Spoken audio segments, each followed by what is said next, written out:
पराकाष्ठा हो गई जब देश के लोकप्रिय प्रधानमंत्री, जिनके नेतृत्व को देखकर, जिनके व्यक्तित्व को देखकर मेरे जैसे कई युवाओं ने भारतीय जनता पार्टी में शामिल होने का निर्णय लिया था, आज उनका कार्यक्रम मेरे गृह जिले में था और संगठनात्मक तौर पर भी जो जिला भारतीय जनता पार्टी पूर्वी सिंहभूम ग्रामीण जिला है, उसी जिले में उनका कार्यक्रम था।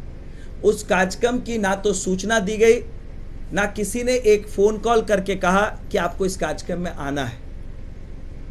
तो ये जो अपमान है, ये सिर्फ मेरा अपमान नहीं है। जो मेरे साथ कई लोग हैं जो इस जिले में पार्टी की सेवा कर रहे हैं, पार्टी के विभिन्न पदों पर कार्यरत हैं, उन लोगों का भी अपमान है। तो निश्चित रूप से अगर मेरी बातें प्रॉपर फोरम में नहीं सुनी जाती है, उस पर संज्ञान नहीं लिया जाता है, मुझे बाध्य होकर आज मीडिया के सामने इन बातों को रखना पड़ रहा है। और सच बोलने के लिए अगर कोई कहता है कि आप पर अनुशासनात्मक कार्रवाई हो सकती है, तो वो स्वतंत्र है मेरे ऊपर कार्रवाई करने के लिए। लेकिन मुझे लगता है मैं जो बात आज रख रहा हूं, इस बात से कई मेरे साथी इससे वो सहमत होंगे और उनका भी ये दर्द है, कोई ना कोई मजबूरी है, आज वो इस बात को सीधे तौर पर रख नहीं पा रहे हैं। आप देख सकते हैं किस तरह की घटनाएं जमशेदपुर के लोकसभा चुनाव के दौरान पार्टी के कार्यक्रमों में, पार्टी के जो कार्यालय हैं वहां पर घट रही हैं। ये बहुत गंभीर विषय है जिस पर अविलंब पार्टी के संगठन को ध्यान देने की आवश्यकता है। लेकिन चूंकि कोई संज्ञान लेने वाला नहीं है, इसलिए मुझे लगा कि जब मैं पार्टी के पदाधिकारी के तौर पर उस पद के साथ न्याय नहीं कर पा रहा हूं और जो मेरे साथ काम करने वाले लोग हैं उनका सम्मान बचाने में मैं असमर्थ हूं, इसलिए मजबूर होकर बहुत दुख के साथ आज मैंने आदरणीय प्रदेश अध्यक्ष जी को अपना इस्तीफा सौंपा है। कुणाल जी, ऐसे हालात में कई लोग तो पार्टी से ही इस्तीफा देते हैं, लेकिन पद से इस्तीफा देने की आवश्यकता आपसे? मैंने इसलिए दिया है क्योंकि मैं उनको ये सूचित करना चाहता हूं कि मेरा विरोध नरेंद्र मोदी जी से नहीं है, मेरा विरोध ऐसे लोगों से है आज जिन लोगों ने इस पार्टी को हाईजैक किया है और पार्टी के प्रदेश अध्यक्ष होने के कारण ये उनका दायित्व और कर्तव्य है कि वो इन विषयों की गंभीरता को समझे और अविलंब ऐसे लोगों पर कार्रवाई करें।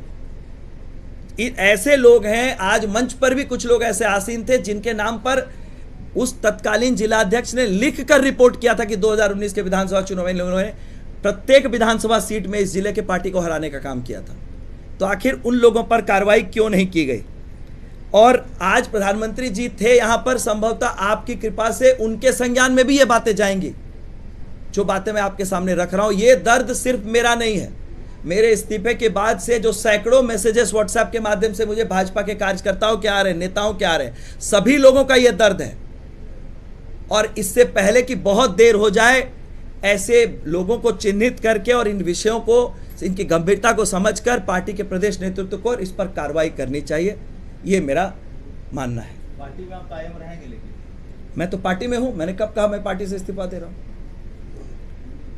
लेकिन आत्मसम्मान से बढ़कर कुछ नहीं है और उस पर मैं किसी भी स्थिति में कॉम्प्रोमाइज नहीं कर सकता हूं। मैंने नौकरी छोड़ी थी जनता की सेवा करने के लिए, नौकरी करने के लिए नहीं छोड़ी थी। तो मैं नौकरी किसी की नहीं कर सकता हूं। मैंने कोविड के काल में जो लोगों की सेवा की है, अपने विधानसभा क्षेत्र के भौगोलिक जो चुनौतियां होती है, जो सीमाएं होता है, उससे आगे जाकर मैंने सेवा की है। लगातार करोड़ों रुपए के अस्पतालों के बिल मैंने माफ कराए हैं। क्या ये मेरा गुनाह है? कुछ लोग अगर ये कहेंगे कि आप टिकट के उम्मीदवार थे, आपको टिकट नहीं मिला इसलिए आप नाराज होकर इस्तीफा दे रहे हैं, तो मैं उन्हें कहना चाहूंगा, क्या टिकट की महत्वाकांक्षा पालना गलत है? पार्टी के इंटरनल सर्वेज में अगर मेरा नाम आता है तो क्या मेरी गलती है?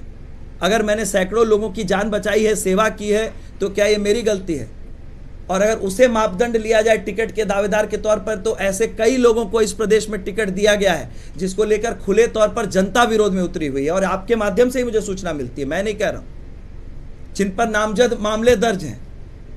क्या टिकट पाने का मापदंड है कि आपके ऊपर आपराधिक मामले हो? अगर ये मापदंड है तो मैं उस एप्लीकेशन प्रोसेस से बाहर जाना चाहूंगा, ना कि वो मामले अपने नाम दर्ज करके टिकट पाने की होड़ में आऊंगा।